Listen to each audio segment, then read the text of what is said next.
자동차 사고로 죽은 세 사람이 이제 하늘나라로 가는 길에 이제 그곳에 질문을 받게 되었습니다. 그 질문은 이렇습니다. 당신이 장례식 하면서 관한 속에 있는 동안에 가장 듣고 싶었던 말이 무엇입니까? 이런 질문이었습니다. 그랬더니요, 첫 번째 사람이 이렇게 대답을 합니다. 네, 저는요, 아주 유능한 의사이고 훌륭한 가장이었다, 아버지였다, 이런 이야기를 듣고 싶습니다. 이렇게 대답을 했습니다. 그리고 이제 두 번째 사람에게 이제 똑같은 그런 질문을 했습니다. 그랬더니요, 그 사람은 이렇게 대답을 합니다. 아주 좋은 남편이었고 아이들의 미래를 바꿔놓는 그런 교사였습니다. 라는 이야기를 듣고 싶습니다. 이렇게 이야기를 했습니다. 그러자 그리고 이제 마지막 세 번째 사람에게 이렇게 물었습니다. 똑같은 질문을 했습니다. 그랬더니요, 그 사람이 이렇게 대답을 합니다. 네, 저는 이런 이야기를 듣고 싶습니다. 그러면서 대답합니다. 아! 저 사람 움직인다! 이런 이야기 듣고 싶다고 했습니다. 무슨 말인지 이해가 안 되시나요? 관 속에 들어있는 사람인데 죽은 사람이 어떻습니까? 아, 저 사람 움직인다. 살아서 움직인다는 이야기를 듣고 싶다는 그런 이야기였습니다. 하늘나라보다 세상이 더 그리웠던 사람인 것 같습니다. 여러분에게 똑같은 질문을 드린다면 여러분은 무엇이라고 대답을 하시겠습니까?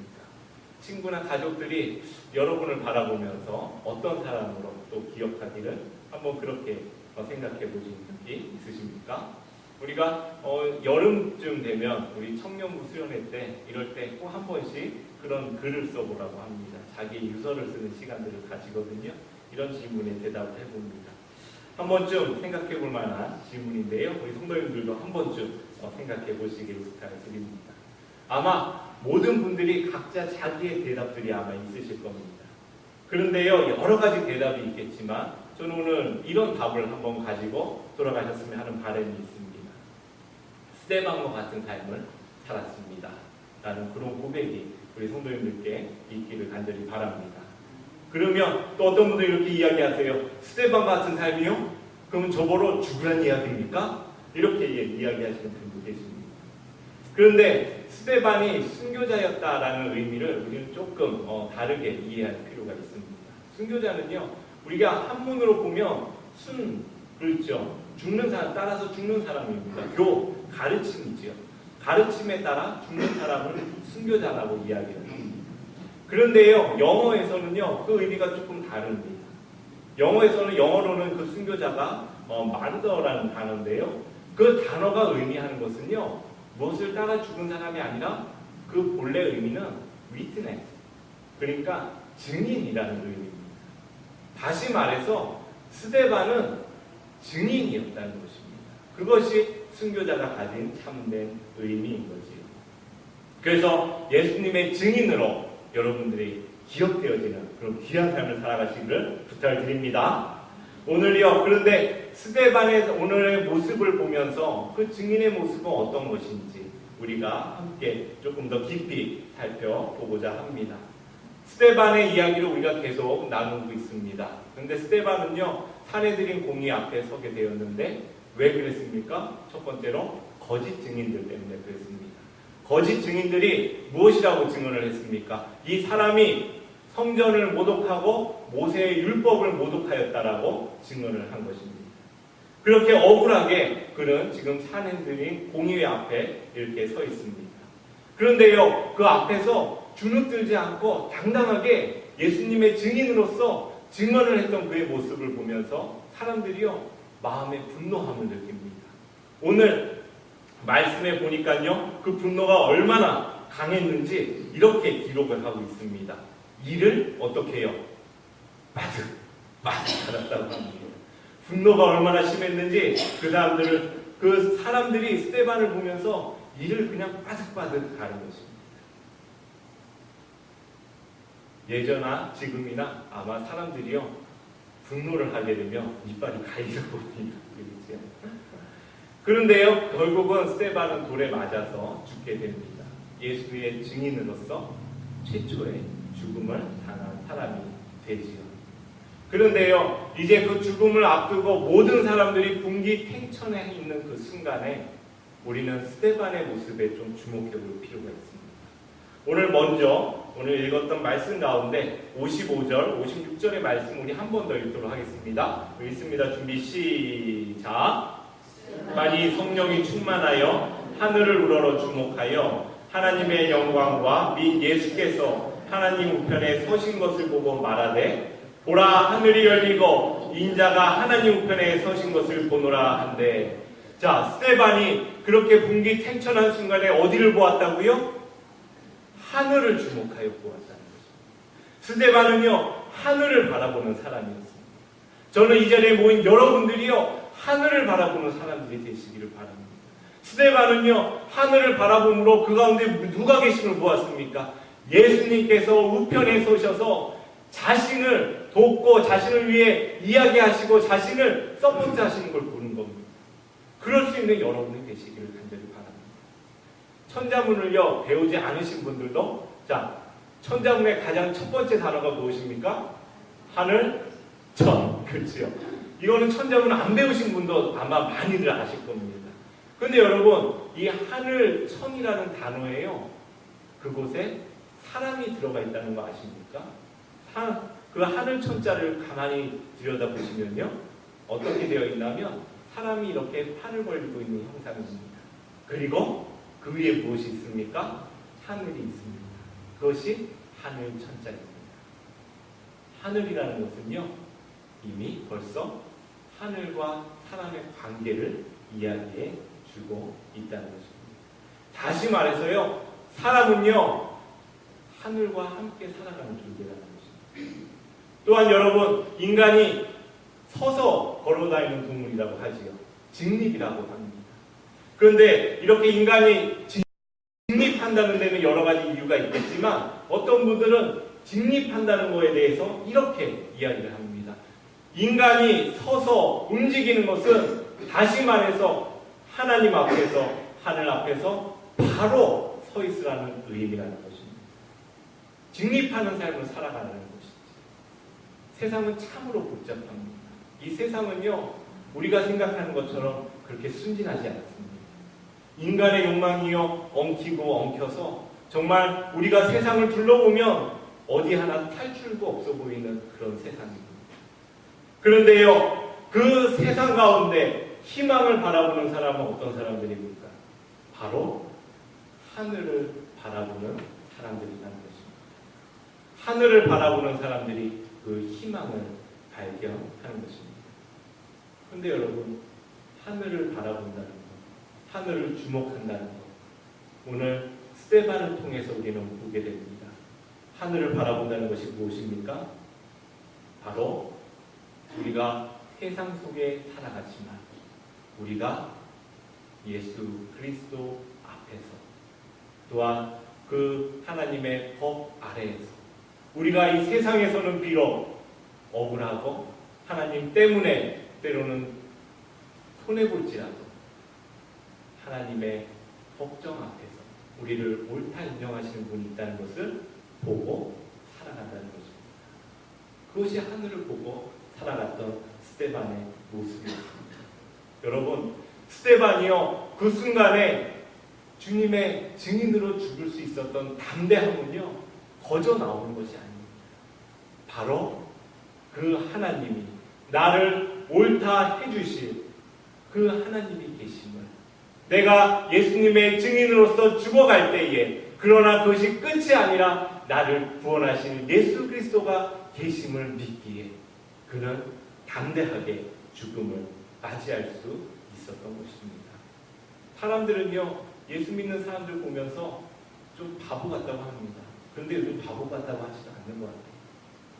예수 믿는 사람들 보면요, 아유, 왜 이렇게 손해보면서 살아? 이렇게 이야기를 합니다.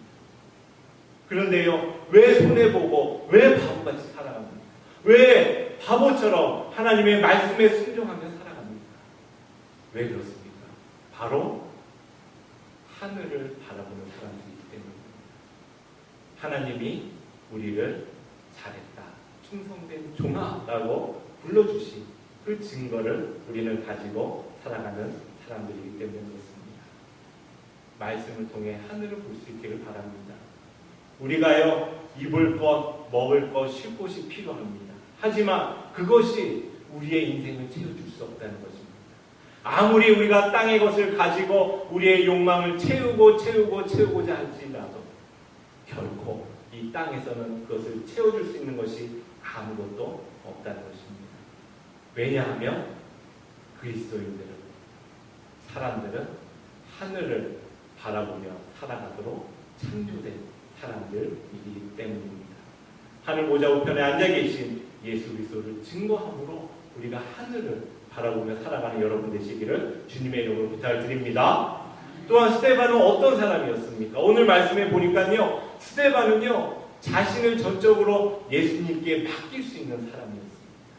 오늘 이 말씀을 우리 함께 한 번 더 읽어볼까요? 스데반의 두 가지 기도가 나오는데 첫 번째 기도입니다. 우리 함께 읽습니다. 준비 시작. 그들이 돌로 스데반을 치니 부르짖어 가로되 주 예수여 내 영혼을 받으시옵소서. 그렇습니다. 스데반의 이 고백을 들으시면서 여러분 무슨 말씀이 기억이 나십니까? 예수님의 기도가 기억이 나지 않으십니까? 십자가 성상에서 아버지여 나의 영혼을 아버지께 부탁하나이다 라고 고백하셨던 그 예수님의 고백이 생각나지 않으십니까? 아버지 안에 내가 아버지 안에 있음을 가르치신 예수님께서 하나님께 자신의 영혼을 위탁하셨듯이 또한 스데반도 자신의 영혼을 전적으로 예수님께 의지하고 있는 것입니다. 여러분 운동 좋아하시는 분들 계십니까? 운동을 좋아하시는 분들 가운데 운동을 배울 때 가장 중요한 것이 무엇인가 하면 힘을 빼는 것입니다. 수영을 배워보면요 그렇습니다. 수영 코치들이 계속 소리 지르는 게 있습니다. 뭔가 하면 힘을 빼세요. 힘을 빼세요. 그리고 또 소리칩니다. 물에 몸을 좀 맡기세요. 물에 몸을 좀 맡기세요. 이렇게 이야기를 합니다. 왜 그렇습니까? 자기가 힘을 주고 바둥대면요 수영이 물에요 100% 빠집니다. 그것에 떠 있을 수가 없습니다. 그래서 수영 코치들은요 끊임없이 힘을 빼라고 그리고 물에 자신의 몸을 맡기라고 이야기합니다. 또 골프 치시는 분들도 많이 있으시잖아요. 골프의 첫 번째 원칙이 뭡니까? 힘을 빼야 됩니다. 힘을 빼지 않고는요 제대로 칠 수가 없습니다. 사방팔방으로 치게 되죠. 잘 보시면요 아주 그 유초년 선수들이요 유스 소년들이 치는 공이요 아주 건장한 20대 청년이 치는 공보다 훨씬 더 많이 나갑니다. 왜 그런지 아십니까? 그 소년들, 선수들은요 자기 힘을 빼고 치는 법을 아는 겁니다. 우리 교회는 참 성가대가 아름다운 찬양을 늘 함께 할 수 있어서 참 좋습니다. 노래를 잘하는 비결이 무엇인지 아십니까? 노래도요 힘을 빼야 됩니다. 자기 목에 힘 아무리 줘봐요 좋은 노래가 나오지 않습니다. 내가 힘을 다 빼고 그때에 정말 좋은 노래가 나오는 것이지요. 힘을 빼면요 물에 빠질 것 같습니다. 힘을 빼면요 아무것도 안 될 것 같습니다. 그런데요 정말 힘을 빼는 순간 사람들은 압니다. 내가 물에 뜰 수 있구나. 내가 정말 힘을 빼는 순간 사람들은 압니다. 아 그렇구나. 내가 차마 부르지 못했던 그 노래도 힘을 빼니까 부를 수가 있구나. 마찬가지로 우리가 인생을 우리의 힘으로 살려는 것이 아니라 우리의 힘을 빼고 예수 그리스도께 맡길 때 그 삶이 은혜 가운데 살아갈 수가 있다는 것입니다. 여러분 주님께 여러분의 삶을 온전히 내어 맡기기를 바랍니다. 그냥 조금 맡겼다 뺐다 힘 줬다 안 줬다 하는 것이 아니라 온전히 주님께 여러분의 삶을 내어 맡기기를 바랍니다. 내 영혼을 받으시옵소서라는 스데반의 고백이 바로 우리의 고백이 되기를 바랍니다.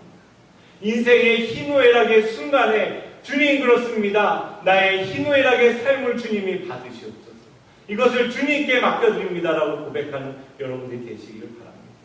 정말 여러분 가운데 주님 나의 삶은 주님의 것입니다라는 온전한 그 고백이 여러분의 입술과 마음에 있기를 다시 한번 부탁을 드립니다. 마지막으로 스데반은 은혜를 아는 사람이었습니다. 여러분 오늘 두 번째 기도인데요. 우리 함께 읽습니다. 준비 시작. 무릎을 꿇고 크게 불러 이르되 주여 이 죄를 그들에게 돌리지 마옵소서. 이 말을 하고 자니라. 이 순간이 어떤 순간입니까? 스데반을 향해서 사람들이 돌을 치고 있는 순간입니다. 돌이 막 날아오는 순간입니다. 그 순간에요, 스데반이요, 있는 힘을 다해서 무릎을 꿇습니다. 그리고 하나님께 기도합니다. 하나님, 이 죄를 그들에게 돌리지 마옵소서. 오늘 이 표현에서 우리가 잘 보셔야 할 것이 마지막에 이 말을 하고 죽었다고요? 이 말을 하고 죽었다고요? 이 말을 하고 자니라. 이렇게 표현하고 있습니다. 예수 그리스도를 믿는 사람들에게는 죽음이 아니라 우리는 잔다고 합니다. 왜 그렇습니까? 육신의 죽음이 끝이 아니라 우리 가운데 무엇이 있기 때문입니까? 부활의 소망이 있기 때문에 그렇습니다. 그래서 죽는 이들을 보며 우리는 주님 안에서 잠든 자들은 주님의 다시 오실 때 그 영광의 자리에 참여할 부활에 이를 것이다 라고 우리는 믿고 고백하게 되는 것이지요. 그런데 여러분, 스데반이 마지막에 보여준 모습은요, 용서였습니다. 용서였습니다. 오늘날 용서에 대한 많은 정의들이 있습니다. 여러분은 용서에 대해서 어떻게 생각하십니까? 왜 용서를 해야 됩니까? 많은 사람들이 용서를 가르치는데요, 그 첫 번째 이유는 자기 자신을 위해서 하라는 것입니다. 자기 자신을 위해서 용서하라는 것입니다. 왜냐하면 자기 자신을 위해 용서할 때 마음의 평정이 찾아오고 그리고 그 가운데 평안한 삶을 살아갈 수 있다고 이야기를 합니다. 그런데 여러분, 잘 생각하셔야 됩니다. 그리스도인들에게 용서란 단지 자기 마음의 평안을 위한 것이 아닙니다. 그것은 내 마음의 평안을 위해 용서하는 것이 아닙니다.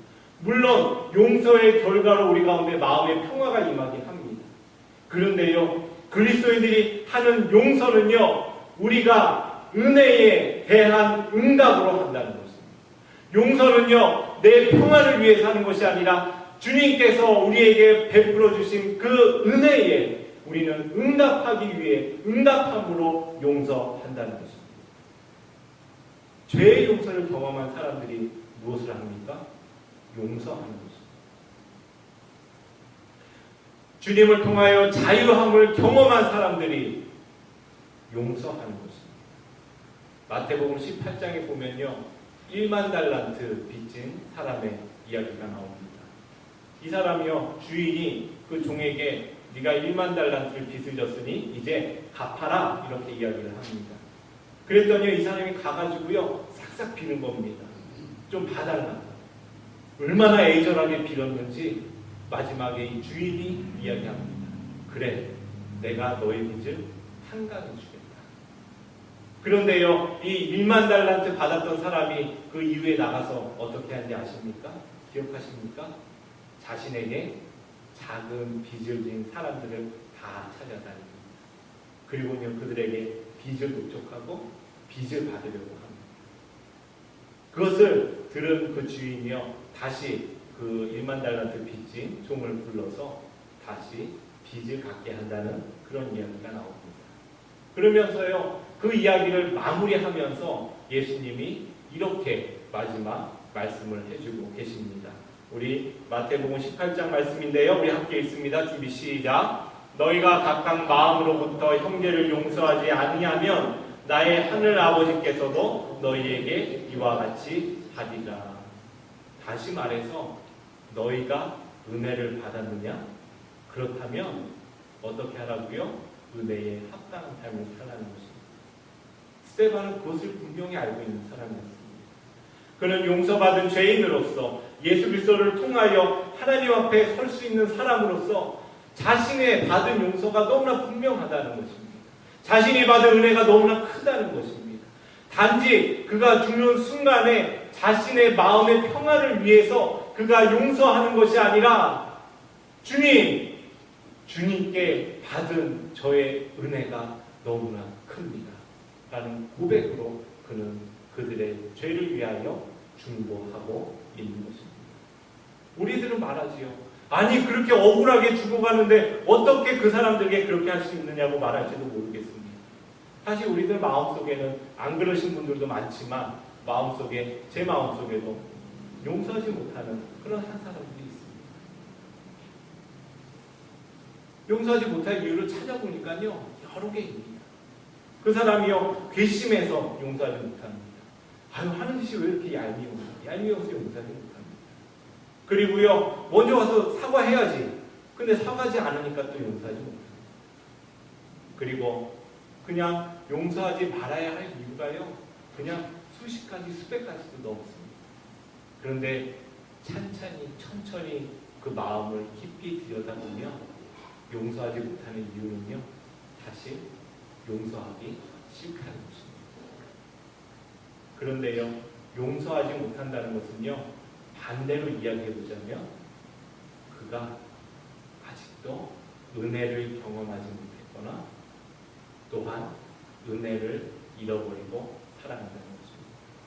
우리가 어떤 용서의 은혜를 받았는지 모르거나 우리가 어떤 용서의 은혜를 받았는지 잊어버리고 살아가고 있다는 것입니다. 스데반은요, 단순히 예수님의 말씀을 지킨 것이 아닙니다.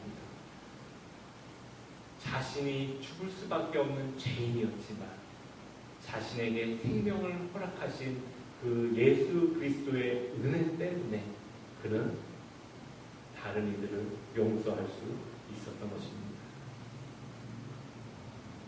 이 자리에 모인 여러분 가운데 혹시 저는요, 아직 그 은혜가 무엇인지 모르겠습니다 라고 하시는 분들이 계십니까? 괜찮습니다. 그런데 그렇다면 우리가 하나님 앞에 기도할 수 있기를 바랍니다. 주님, 저는 아무리 생각해봐도 그 은혜를 알 수가 없습니다. 저는요, 받은 은혜를 용서하라고 하는데 제가 무슨 은혜를 받은지 모르겠습니다. 그런 분들이 계시다면 괜찮습니다. 부끄러워하지 마십시오. 그러나 내 자신을 솔직히 내어놓고 기도하시기 바랍니다. 하나님, 저는 정말 그 은혜가 무엇인지 모르겠습니다. 그 은혜를 깨닫게 하여 주십시오. 또 혹시 이 자리에 생각해보니 그 은혜를 내가 예전에 받았던 것 같았는데 혹시 잊어버리고 살아가시는 분들이 계십니까? 그럼 또 기도하시기 바랍니다. 하나님이 나에게 주신 그 크신 은혜가 하나님, 제가 잃어버리고 살았습니다. 혹시 지금 생각해보니 그래, 나는 그 은혜로 용서하면서 살지 라고 하시는 분들이 계십니까? 참 잘하셨습니다. 그런 분들은요, 잊지 말고 감사하면서 그렇게 살아가시길 바랍니다. 늘 그 은혜를 기억하며 감사하며 살아가시는 그런 분들이 되시기를 바랍니다. 스데반은요, 하늘을 바라보았습니다. 하늘에 하나님 우편에 앉아 계신 예수 그리스도를 바라보았습니다. 그리고 자신을 옳다 하시는 그 주님을 바라보았습니다. 그때에 그는 담대할 수 있었습니다. 똑바로 설 수 있었습니다. 또한 돌에 맞아 생명이 끊어져가는 그 순간에도 그는 자신의 영혼을 내어 맡길 줄 아는 사람이었습니다. 예수 그리스도에 대한 확실한 증거가 있기 때문입니다. 또한 그가 마지막으로 그의 기도는 다른 이들을 용서해달라는 그 기도로 마무리가 되고 있습니다. 왜 그렇습니까? 그는 하나님의 은혜가 무엇인지, 예수 그리스도의 사랑이 얼마나 큰지를 그는 알고 있었던 사람이라는 것입니다. 그는 그렇게 예수 그리스도의 증인으로서, 순교자로서 우리에게 기억되어지고 있는 사람입니다. 여러분은 어떤 사람으로 기억되어지고 싶으십니까? 오늘 말씀을 들으면서 다시 한번 마음속에 제가 예수님의 증인으로 기억되는 사람이 되고 싶습니다 라는 결단을 하시는 여러분 되시기를 간절히 축복합니다. 기도합니다. 사랑의 하나님, 참으로 감사합니다. 스데반의 모습을 통하여 또 우리의 삶의 모습들을 바라봅니다. 우리가 주님이 우리에게 주신 은혜가 너무나 크다고 입으로 고백하고 또 고백하고 또 고백하지만 우리가 그 은혜를 잃어버리고 살아갈 때가 너무나 많음을 또 이 시간 다시 한번 고백합니다. 하나님, 우리의 삶 가운데 우리가 하늘을 바라보므로, 우리가 우리 삶을 주님께 맡김으로, 또한 주님이 주신 그 크신 은혜를 우리 삶에 늘 고백함으로 예수 그리스도의 증인되어가는 삶을 살아갈 수 있도록 우리를 인도하여 주시옵소서. 예수님의 이름으로 간절히 기도했습니다. 아멘.